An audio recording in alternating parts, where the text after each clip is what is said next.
Hey guys, quick update for you. I think Spider-Man might be real. Over the past few days, we've been blessed with the first set pics from Spider-Man Brand New Day, and they are some of the most gorgeous shots of Spider-Man I have ever seen in my entire life. It's honestly impressive how every single day there's a new picture that makes it seem like Spider-Man just exists in real life. Everywhere I look, I see new pictures of Tom in the Spider-Man costume filming the most insane action scene of all time, and I have not been able to stop thinking about it. I've lost sleep just staring at these pictures, enamored by the fact that this is our reality now. So much so that I had to drop everything I'm doing to make a video talking about this. So please enjoy me gushing over these set pics for the next 9 minutes. God, I love the power of editing. I honestly just can't get over the fact that it really looks like Spider-Man just existed in the real world, as if he was a real guy out there fighting crime. It's the craziest thing ever. It's especially in pictures like this when it just seems like Spider-Man is a real person interacting with citizens of New York City. It's really cool to see Tom meeting people in costume. It feels like something a friendly neighborhood Spider-Man would be doing, but it's this picture right here that I feel like is ripped right out of the comics more than anything else. Seeing Spider-Man just casually swing past a window, interacting with people on the other side of it is the coolest thing ever. I really hope this is an actual scene in the movie, because this, to me, is Spider-Man encapsulated in one picture, looking amazing as he does the coolest thing ever and connects with the citizens of New York.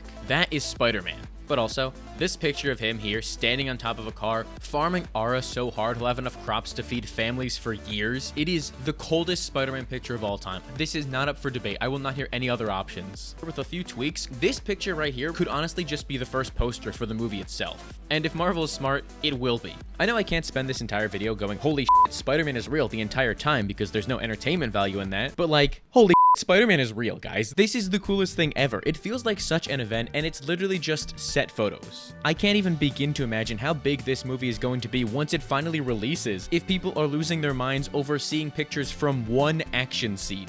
I think it's incredibly warranted though, because I can confidently say that this is the single best Spider-Man suit we may ever see in our lifetime. And honestly, it might be a little too soon to say, but I think this might just be the best live-action comic book movie costume in general. I've never seen a suit so perfectly embody a character in the comics, all while creating its own identity like this. I especially love the fact that this costume really does look homemade. It's like you gave a cosplayer Marvel's money and resources, and they were able to create the Spider-Man suit of our dreams. The costume designers deserve a huge round of applause, because this is the quintessential Spider-Man suit design, especially for where Peter is in his life right now. It feels so stripped back as we return to basics with this cloth costume that feels like it could have realistically been made by a kid, and he's working with these bulky web shooters that we can finally see up close and look really cool. But now, thanks to these set photos, we're finally getting a good look at the mask on the costume, and I am so glad that they basically carried over the old design, because you can't really top that. It's as close to perfect as you're ever gonna get. That being said, I do appreciate the slightest little tweaks they've made to the lenses that you're only going to be able to notice if you are obsessive like me and need to go outside more. Not only have they gone out of their way to make them a little bit bigger, which I think is a great improvement in and of itself, but they've also slightly tweaked the design to make them more angular, and I think that change goes a long way to help reflect Peter's mental state at this time, because it makes him feel just ever so slightly angrier, which is perfect considering the fact that he has spent years in isolation, becoming hardened by the criminal underworld, all while still somehow giving him this warm and comforting appearance. I don't know how they've been able to walk such a fine line like that, but I am overjoyed with the fact that the animated lenses are returning. I also like the changes they've made to the face shell inside of the costume. It is so subtle, but I really love the fact that you can see his nose protruding through the mask a little bit. It looks like an Alex Ross painting brought to life, as you can tell that there is a human being under the costume. And I think that for a character whose entire thing is that anyone can wear the mask, it brings him down to earth and gives him ever so slightly more a personal connection that really just ties together the entire look.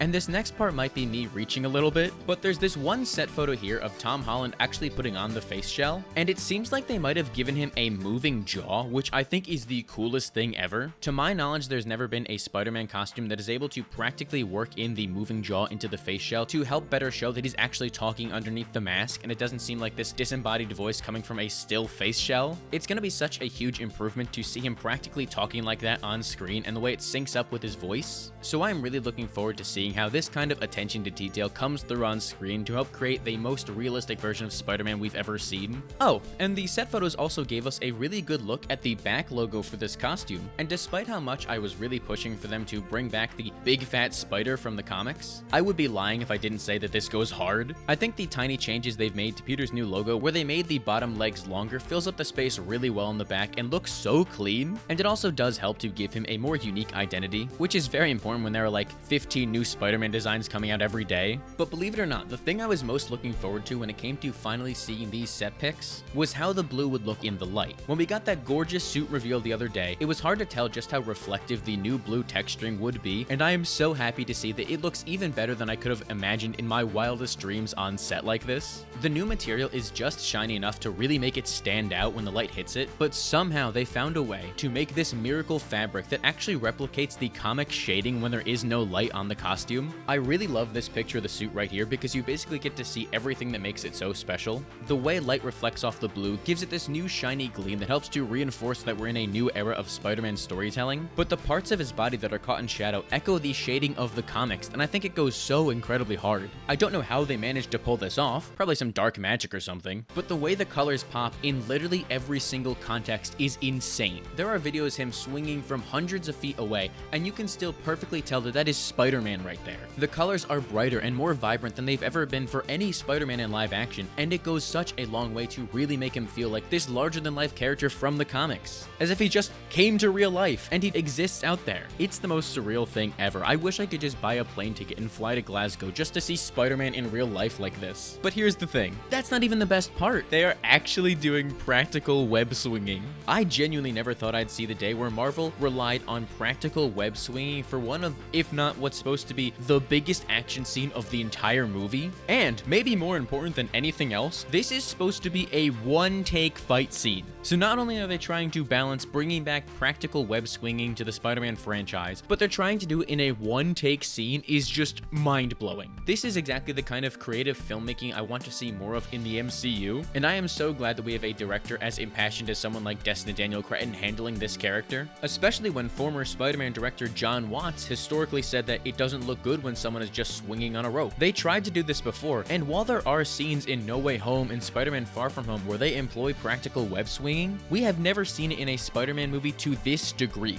where he is actively swinging through the streets of this fake New York City, dodging real explosions in a car chase, landing on top of tanks, and using cars to get ahead. It honestly feels like a cutscene from the PS4 Spider-Man game brought to life, and I would really love if they were able to replicate moments like this where he's stopping a robbery and webs up the car, maybe even going as far as to catch it too. But I have to respect director Destin Daniel Cretton's dedication to practical filmmaking, where he is taking that challenge of not being able to make practical web swinging work in live action and seemingly finding a way to make it look exciting. This is something that even the Andrew Garfield Spider-Man movies tried to tackle, but they were never as successful as this, as we get to see some really impressive and ambitious wire work literally swinging him around on a moving car throughout a city street. I am beyond excited to see how this turns out in the final film, because just seeing this behind the scenes look at it is thrilling enough, and I'm sure it's only going to look better when it's fully edited and they add the webs in post-production. These are exactly the kind of set photos I love to see and look forward to on any superhero movie. No surprises or plot details leaked ahead of time, just fun, rampant speculation, and getting to appreciate the tireless and thankless filmmaking that goes into creating a character like Spider-Man in live action. You're never going to be able to see the filmmaking process as authentic as this, and I think it is the coolest possible perspective to look at these films at, and only makes me appreciate them more. Had the trailer or the movie itself be the first time we saw this sequence, who's to say we would have known the amount of effort that went into creating a shot like this? So I am very grateful for these, and only these kinds of set photos, that will only enrich my enjoyment of the film and get me so incredibly excited.